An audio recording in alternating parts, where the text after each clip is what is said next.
రేపే 2వ తారీఖు గురువారం రోజున మనకు దసరా పండుగ అనేది రాబోతుంది. ఈ దసరా అనేది పరమ పవిత్రమైనటువంటి రోజు. అమ్మవారికి ఎంతో ప్రీతికరమైనటువంటి రోజు. ఇలాంటి రోజు మనకు మళ్ళీ మళ్ళీ రాదు కాబట్టి ఈ రోజున మీరు ఒక్క రూపాయి బిళ్ళను ఈ ప్రదేశంలో గనక పెట్టినట్లయితే రాత్రికి రాత్రే మీ జీవితం మారి కటిక పేదవారైనా సరే కోటేశ్వరులుగా మారేటటువంటి అవకాశం అనేది ఉంటుందన్నమాట. అంత శక్తివంతంగా రేపు మీరు దసరా పండుగ రోజున రూపాయి బిళ్ళతో చేసేటటువంటి పరిహారం అనేది మీ యొక్క తలరాతనే మార్చేస్తుంది అని చెప్పటంలో ఎటువంటి సందేహము లేదు. ఎందుకంటే రూపాయి విలువ అనేది చాలా గొప్పదండి. ఎంత పెద్ద కోటేశ్వరుడైనా సరే వారి యొక్క మొదటి సంపాదన అనేది రూపాయితోటే మొదలవుతుంది. అలాగే మనకి ఎంత ఉన్నా ఎంత చేసినా అంటే రకరకాల సమస్యలు, బాధలు, కష్టాలు చాలా ఉంటూ ఉంటాయి. ఎన్ని బాధలున్నా ఎన్ని ఉన్నా సరే మనకి రోజు మొదలయ్యేది రూపాయితోటేనమాట. మరి రూపాయి ఖర్చు పెడితేనే మనకు తిండికి కానీ కనీస అవసరాలు, తాగే నీటిని కూడా కొనుక్కొచ్చుకోవాల్సినటువంటి పరిస్థితి అనమాట. కాబట్టి ఎన్ని బాధలు ఉన్నా, ఎన్ని కష్టాలు ఉన్నా, ఎన్ని సమస్యలు ఉన్నా రూపాయి విలువ రూపాయిదే, డబ్బు విలువ డబ్బుదేనమాట.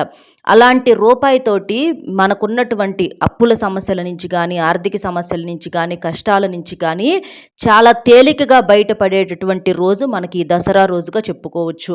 చాలామందిని కూడా మనం చూసుకున్నట్లయితే కుటుంబంలో చాలా రకాలైనటువంటి సమస్యలతో ఇబ్బంది పడిపోతూ ఉంటామన్నమాట. చేతిలో ఒక్క రూపాయి బిళ్ళ కూడా లేకుండా చాలా నరకం అనుభవిస్తూ ఉంటాము.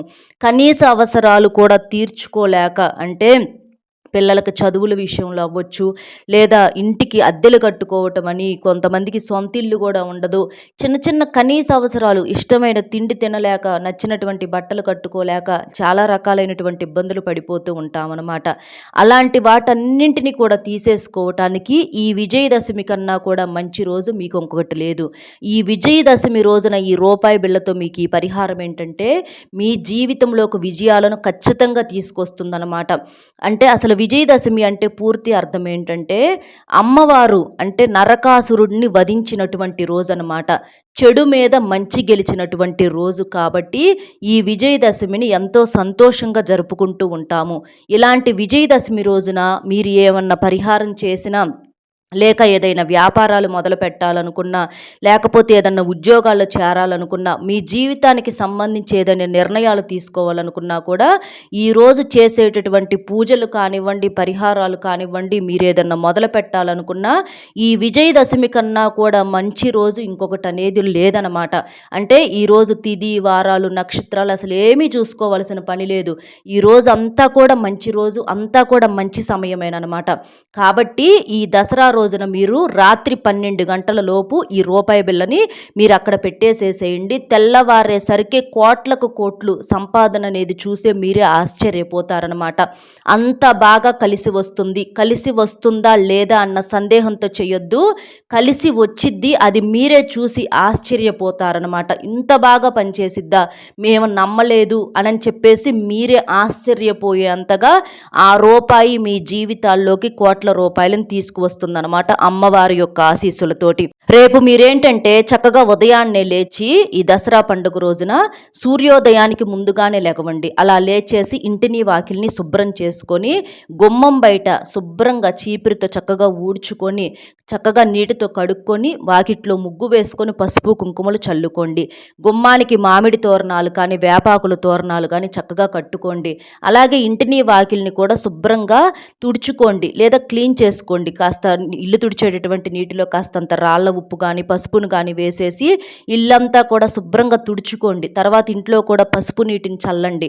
తర్వాత ఇంట్లో ప్రతి ఒక్కరూ కూడా రేపు తలస్నానం అనేది తప్పనిసరిగా చెయ్యాలన్నమాట. రేపు తలకు నూనె రాసుకున్న, జుట్టు కత్తిరించుకున్న, గోళ్ళు కొరుక్కున్న, నలుపు రంగు బట్టలు వేసుకున్న అమ్మవారి యొక్క ఆగ్రహానికి గురవుతారు. అలాగే నాన్ వెజ్ అనేది కూడా ఇంట్లోనే కాదు బయట కూడా తినకూడదు అనమాట. కోడిగుడ్డును కూడా తినకూడదు. నియమ నిష్టలు అనేవి తప్పనిసరి. అమ్మవారికి మనం ఎంత భక్తి శ్రద్ధలతో చేసినా నియమ నిష్టలు కూడా తప్పనిసరిగా ఉండాలన్నమాట. అలా చేసేసి తలస్నానం చేసేసి ఉతికిన బట్టలు ధరించండి. నలుపు రంగు బట్టలు కాకుండా ఇక మీ ఇష్టాన్ని బట్టి పసుపు, ఆకుపచ్చ, ఎరుపు, pink colour, blue colour, green colour ఇలా మీ ఇష్టాన్ని బట్టి ఏవైనా సరే మీరు వేసుకోవచ్చనమాట. అలా వేసేసుకొని అలాగే ఇంటి యొక్క ఇల్లాలు కూడా ఏంటంటే అమ్మవారి రూపంగా అమ్మవారిని మనం ఎలాగైతే అలంకరణ చేసి చక్కగా పూజిస్తూ ఉంటామో ఇంటి ఇల్లాలు కూడా చక్కగా అలాగే తయారవ్వాలనమాట.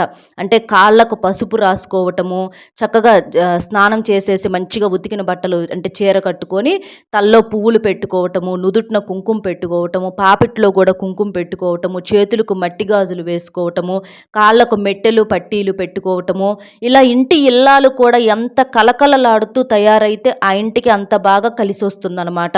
ఇంటి ఇల్లాలు అమ్మవారి యొక్క మరో స్వరూపంగా భావించుకోవాలి. కాబట్టి ఇంటి ఇల్లాలి చేతుల్లోనే ఆ ఇంటి యొక్క సిరి సంపదలనేవి ఆధారపడి ఉంటాయన్నమాట.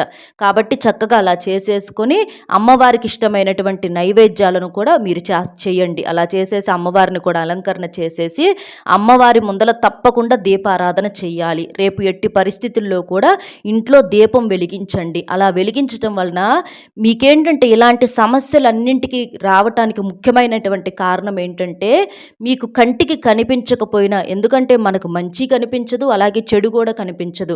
కానీ ఇంట్లో కొన్ని రకాలైనటువంటి దుష్ట శక్తులు, నకారాత్మక శక్తులు, నరదిష్టి ఇలాంటి ప్రభావాల వల్ల మనం బాగానే ఉన్నట్టు ఉంటాం కానీ అప్పటికప్పుడు సమస్యలనే వచ్చేస్తూ ఉంటాయన్నమాట. ఏదో మానసిక ఒత్తిడి, ఏదో భయము, బాధ, కోల్పోయినటువంటి అన్ని రకాలైనటువంటి ఫీలింగ్స్, ఒక పని చెయ్యాలనుకున్నా కూడా చేయబుద్ధి కాదు. ఒకవేళ సంపాదన వచ్చినా కూడా వెంటనే నీటికిలా ఖర్చు అయిపోతూ ఉంటుంది. అనుకోని ఖర్చులు వచ్చి నెత్తి మీద పడుతూ ఉంటాయన్నమాట. ఇలా జీవితంలో చాలామంది ఏంటంటే పట్టుదలగా ఖచ్చితంగా మేము సక్సెస్లోకి రావాలని అనుకుంటారు, కానీ ఏదో దుష్ట శక్తులు అనేవి మనల్ని అడ్డుకుంటూ ఉంటాయి అన్నమాట. కాబట్టి అలాంటి దుష్ట శక్తులన్నింటినీ కూడా అమ్మవారు వధిస్తుంది. అమ్మవారు వాటన్నింటినీ కూడా తీసేస్తుంది. కాబట్టి రేపు అమ్మవారి ముందలు కూడా చక్కగా అలంకరణ చేసేసి అమ్మవారికి ఇష్టమైనటువంటి నైవేద్యాలను చేసి అమ్మవారి ముందలు చక్కగా ఒక కొబ్బరికాయ కొట్టుకోండి. ఇంట్లో కూడా పాలు పొంగించండి. అలాగే అమ్మవారికి ఇష్టమైన పాయసము, పొంగలు, గారెలు ఇలాంటి నైవేద్యాలు, ఇష్టమైనటువంటి నైవేద్యాలు అమ్మవారికి సమర్పించి మీరు కూడా వాటిని ప్రసాదంగా స్వీకరించండి. అమ్మవారి ముందల కుంకుమ కుంకుమ పెట్టేసేసి ఆ కుంకుమను ప్రతిరోజు కూడా మీరు ఏదన్నా పనులకు వెళ్ళేటప్పుడు ఆ కుంకుమను పెట్టుకొని వెళ్తే మీరు చేసే పని సక్సెస్గా పూర్తవుతుందన్నమాట. అలాగే అమ్మవారి దగ్గర గాజులు పెట్టండి. గాజులు పెట్టేసేసి ఆ గాజులను మీ ఇంటి ఆడపిల్లకు కానీ లేదా ఎవరికైనా ముత్తైదువుకు కానీ జాకెట్ ముక్క, తాంబూలము ఈ గాజులు పెట్టేసేసి ముత్తైదువుకి అలాగిచ్చినా కూడా మీకు బాగా కలిసి వస్తుందన్నమాట. కాబట్టి ఇలాంటి చిన్న చిన్న నియమాలు తప్పనిసరిగా ఆచరిస్తూ రేపు రాత్రి అంటే దసరా పండుగ రోజున రాత్రి 12 గంటల లోపు ఈ రూపాయి బిళ్ళని అక్కడ పెట్టేసేసేయండి. అలా పెట్టేసేస్తే మీకు తెల్లవారేసరికి మీ జీవితం అనేది మారుతుందన్నమాట. ఇవన్నీ ఎందుకు చెప్తున్నాము అనంటే నియమనిష్టలతో మనం చేసినప్పుడు మాత్రమే మనకు జీవితంలో మంచిగా సక్సెస్ అనేది ఎదురవుతుందండి. అలా కాకుండా మీరేదో ఎక్కడో పెట్టమన్న రూపాయి బిళ్ళను మేము అక్కడ పెట్టేసేసాము, కానీ మాకు మాత్రం మా బాధలు అనేవి పోలేదు అని చెప్పేసి కొంతమంది అంటూ ఉంటారు. కానీ ఏదైనా సరే నియమనిష్టలతోటి చేసినప్పుడు మాత్రమే మనకు రిజల్ట్ అనేది ఉంటుంది. ఇప్పుడు అన్నం వండుకుంటాము, తింటాము, బియ్యం అక్కడ పొయ్యి మీద పెట్టేసేయంగానే అన్నం ఉడకదు కదా. ఆ బియ్యాన్ని శుభ్రం చేసుకోవాలి. బియ్యాన్ని చక్కగా కడుక్కొని తర్వాత అందులోకి ఎసురు పోసుకొని దాన్ని పొయ్యి వెలిగించి పొయ్యి మీద పెడితేనే అన్నం ఉడుకుతుంది. అలాగే మనం చేసే పరిహారమైనా కూడా అంతేనమాట. దానికోసమే ఇవన్నీ చెప్పటం అనేది జరుగుతుంది. మీరు ఇలా చేసి చూడండి.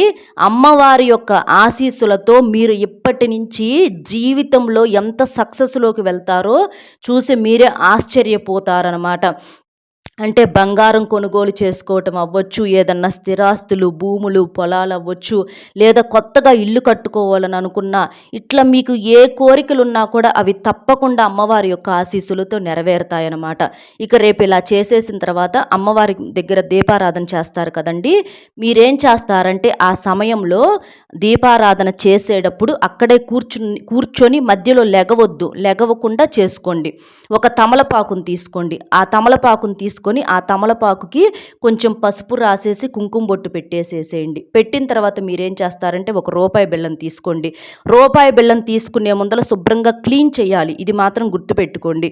పాలతో కానీ పసుపు నీటితో కానీ ఆ రూపాయి బిళ్ళను శుభ్రంగా క్లీన్ చేయండి. ఎందుకంటే ఎన్నో వందల చేతులు, వేల చేతులు మారి ఆ రూపాయి అనేది వస్తుంది కాబట్టి కొన్ని దోషాలనేవి ఆ రూపాయికి అంటిపెట్టుకొని ఉంటాయన్నమాట. వాటిని పసుపు నీళ్ళతో కానీ పాలతో కానీ శుభ్రం చేసినప్పుడు ఏంటంటే ఆ రూపాయి అనేది పవిత్రమవుతుందన్నమాట. అమ్మవారి స్వరూపంగా మారుతుంది. ఆ రూపాయి బిళ్ళను అమ్మవారి స్వరూపంగా భావించేసి అక్కడ మీరేం చేస్తారంటే ఆ రూపాయి బిళ్ళకు కూడా కొంచెం గంధము, కొంచెం కుంకుమ పెట్టేసేసి ఆ తమలపాకు మీద పెట్టేసేసేయండి. అక్కడే కొన్ని అక్షింతలు, కొన్ని పుష్పాలను కూడా ఆ రూపాయి బిళ్ళ మీద వేయండి. అమ్మవారి స్వరూపంగా భావించాలి. గుర్తుపెట్టుకోండి ఆ రూపాయి బిళ్ళని. అలా వేసేసిన తర్వాత మీరేం చేస్తారంటే ఆ రూపాయి బిళ్ళ మీద కుంకుమ వేస్తూ ఉండాలి. ఎలా వేయాలి అంటే కుంకుమ బొటన వేలుతో, ఉంగరపు వేలుతో, మధ్య వేలుతో ఈ 3 వేలు కలిపి, అంటే చూపుడు వేలు, చిటికెన చివరి వేలు, ఆ 2 వేలు కాకుండా బొటన వేలు, ఉంగరపు వేలు, మధ్య వేలు ఈ 3 వేళ్ల సహాయంతో కుంకుమ తీసుకొని ఆ రూపాయి బిళ్ళ మీద అమ్మవారి స్వరూపంగా భావించి కుంకుమ వేస్తూ ఉండాలి ఆ రూపాయి బిళ్ళ మీద.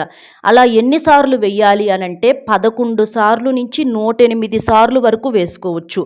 అది 11 సార్లైనా వేయొచ్చు, లేదా 21 సార్లైనా, 48 సార్లైనా, లేదా 108 సార్లైనా సరే అలా మీ శక్తికి తగ్గట్లుగా వేయొచ్చు అనమాట. సింపుల్గా చెప్పాలంటే దీన్ని కుంకుమ పూజ అంటారు. అమ్మవారు కుంకుమ పూజను చాలా ఇష్టపడుతుందండి.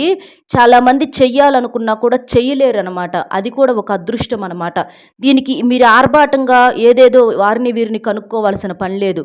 ఆ రూపాయి బిళ్ళని ఇట్లా మనం చెప్పుకున్నట్లుగా తమలపాకు మీద పెట్టేసేసి ఆ 3 వేలతో కుంకుమను వేస్తూ ఉండండి. కుంకుమ వేసేటప్పుడు మీరేం చేస్తారంటే ఓం దుర్గాదేవియే నమః అనే మంత్రాన్ని చెప్పుకోండి, లేదా ఓం శ్రీ మాత్రే నమః అనేటటువంటి మంత్రాన్ని చెప్పుకుంటా ఆ కుంకుమ ఏంటంటే ఆ రూపాయి బిళ్ళ మీద వేస్తూ ఉండాలన్నమాట.